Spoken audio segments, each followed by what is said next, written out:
Hi there, and thank you for joining me for today's live reading of Sleeping with the Enemy by Deborah Garland, and this is presented by Itsy Bitsy Book Bits.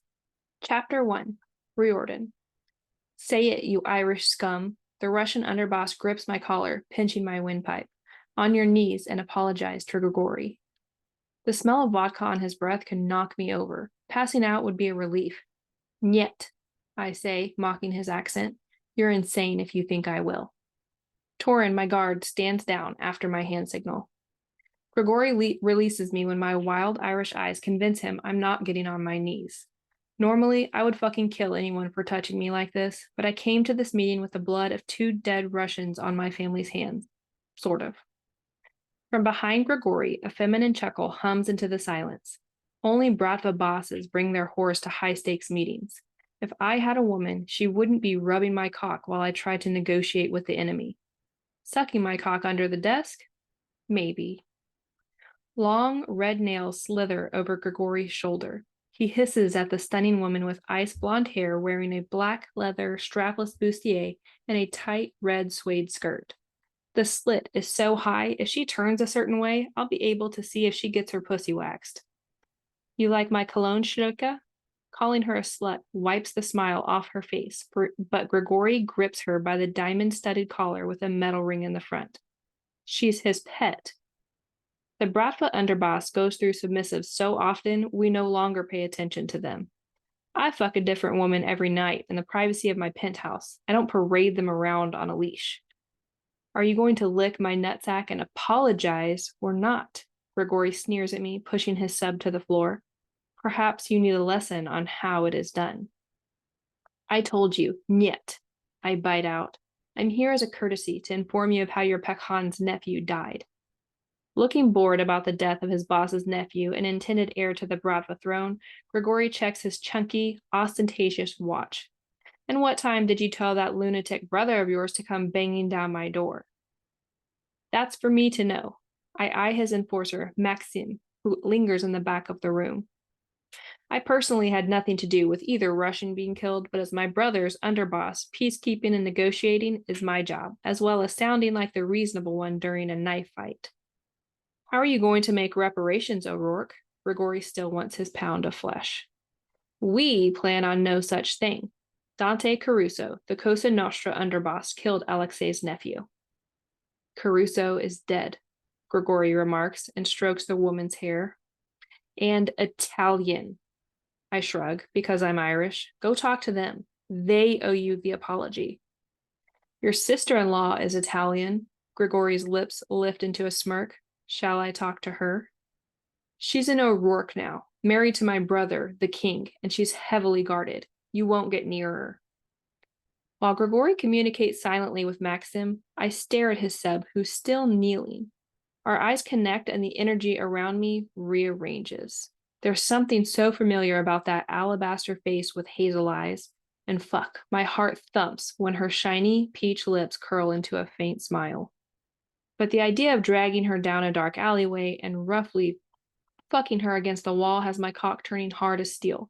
If I was owed reparations in this meeting, I'd take that cunt in a second. She looks tough, and I bet she's wild in bed. With that collar around her neck, I'm guessing Grigori doesn't let her freak shine on. I would. What's your name, Dorogaya? I ask, her greenish-blue eyes still glued to mine. None of your business, she purrs in a thick Russian accent like I'm attempting foreplay. I mutter dirty thoughts in Gaelic because saying, I'd love to fuck you in a dark alley, out loud in English would get a bullet in my eye socket. Grigori shakes his head at me, thinking I'm just another pissed-off Mick cursing to myself. I glance at the time on my phone, practicing my exit speech. When I look down, the sub is blushing. Did she understand me? High-class, educated Russians speak many languages. I just never met one who knows Gaelic. I'd love to whisper, while you're on your knees, suck my dick, to see the reaction, but too many of those words in Gaelic are recognizable in English. Gentlemen, Dorogaya. I call her dear again to get a rise from her. I'm here to make sure there's an understanding that we don't want a war with you. And your brother did not buy his Italian wife for $30 million to finance a war with us? The sub says boldly, getting to her feet. Kvatit the kitrets. Grigori backhands her in a shockingly swift move, dumping her ass onto the cold cement floor, her legs spread wide for me. I'm shaking with rage, and I don't know why. Why should I care about a Russian submissive, even if she makes the air in this room unbreathable with palpable tension? Something I've not felt before. Well, I felt this once, but that was for a whole other reason, and it was a long time ago. A lifetime ago. When Grigori doesn't help her up, I push forward, but the Bratva underboss steps in front of me. We don't hit our women, I say through clenched teeth. Then it is good she is not your woman, O'Rourke. Grigori reaches to help his sub up by the collar, but she snaps his hand away. She makes a good point. He takes her hand roughly and kisses it. Next, he's devouring her with his mouth, licking the blood from her lip and nose. She's rigid as fuck. I know a fake kiss when I see one. A submissive is supposed to adore her dom, not talk back or fight back. Grigori is handsome in that brutal Siberian mountain man stock, fucking the sheep when there isn't a woman around kind of way. He's got a face full of deep lines and a thick shock of dark brown hair, graying at the temples. He's nearly as tall as me, and by the way he's built, I'm guessing he packs a punch in the cock department. Grigori lets her go and then pushes her down again like she's trash. I'm transfixed on her for some reason, until the underboss drops the leash to grab my cheek. The smell of vodka is not as strong now, and the sub's peach lip gloss makes my nostrils flare. Fuck me. I will talk to Alexei and recommend my Pakhan consider this matter closed. Grigori backs off from wanting to blame me for 2 dead Russians. This makes you happy, da? I'd be happier if he gave me that woman to fuck. I need to get laid. Christ, I'm going to be thinking about that blonde later, aren't I? That woman's voice is now permanently seared into my brain. Maybe I'll find someone who looks just like her tonight. Make her get on her hands and knees and let me fuck her from behind for hours while I yank on a handful of spun gold. Shaking those thoughts out of my head, I signal I'm ready to leave when Maxim, the Bratva enforcer, who's been silently leaning on a wall in the corner this whole time, sneers something in Russian that I don't understand. Grigori hisses at him, then pushes me out of the room. Till next time, Riordan. The way he drawls out my name sends chills down my fucking spine. I signal for my guard, Torin, to open the door, and I walk backward, remembering never take my eyes off the enemy. I get my ass to the other side, putting layers of wood between us. Checking the .50 automatic, I refuse to let them take from me. I hoof it down the hall, glancing behind me every few seconds. Torin's on my 6, but my ears are on high alert. All I hear is my pounding heart. The knob to the metal and glass commercial storm door has nearly frozen over. Typical for February in New York. Grigori's primary meeting place is a ground floor apartment under one of the many import businesses the Bratva Bakhan, Alexei Koslov, uses as a front for his primary crime trio of drugs, guns, and whores. Could that woman not be a sub, but a bought and paid for prostitute?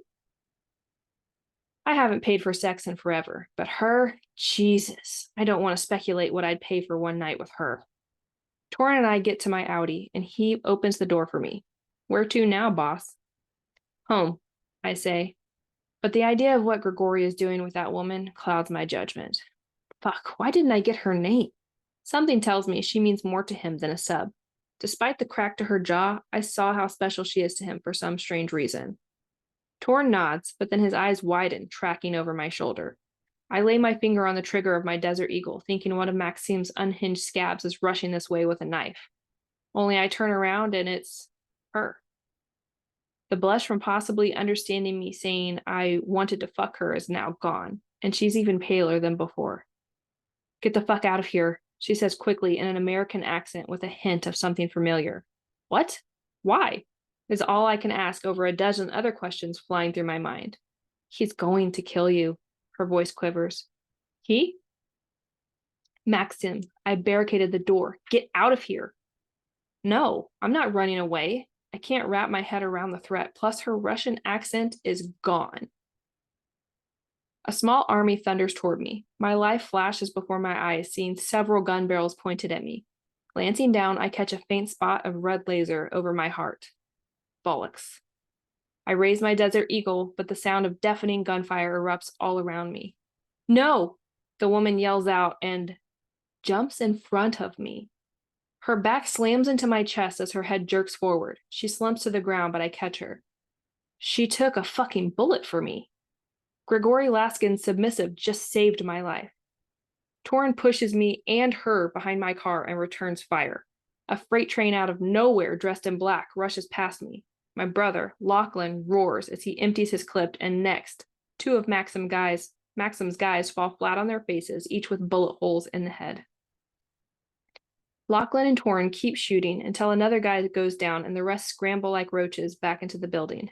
That piece of shite Maxim sent 5 fucking guys to kill me? And now I've got a dead woman at my feet. Grigory's woman. Holy fuck, who is that? Lachlan asks me as I tear open her jacket to find blood pumping from a hole in her shoulder. She warned me. I pressed on her wound, my hands full of blood. She took this bullet for me. We have to get the fuck out of here, mates, Torin says, looking around for cops because we're on a public sidewalk. My guys are on the other side of town, Lachlan grunts. We got a call from Balor. This was a setup. He keeps his gun trained on the metal door to Grigory's basement. Maxim is probably ordering more recruits to suit up for a slaughter. Leave the bitch and let's go. She took a bullet for me. I'm not leaving her to die. Riordan, we don't have time for you to play hero to a whore. I'm not. She's not. And fuck you, Lachlan. Just help me get her into the car. No time to argue with you. We'll dump her at the hospital. You don't call the shots here, I remind him as I press my mouth to her lips to feel if she's even fucking breathing. Don't die on me, I whisper while my ears are ringing from the gunshots. She doesn't say anything, doesn't open her eyes, and I'm fucking terrified for a submissive I shouldn't care about. I told you to let me go to this meeting with you. Lachlan shakes his head and holsters his Glock. A phone call warning me would have been nice, I grumble as Locke helps me get her into my Audi. We had no signal down there, boss. Torin jumps into the driver's seat. Which hospital? No hospital. Not this time. My penthouse, I answer, keeping pressure on the wound gushing blood. Call the butcher. Get him over there.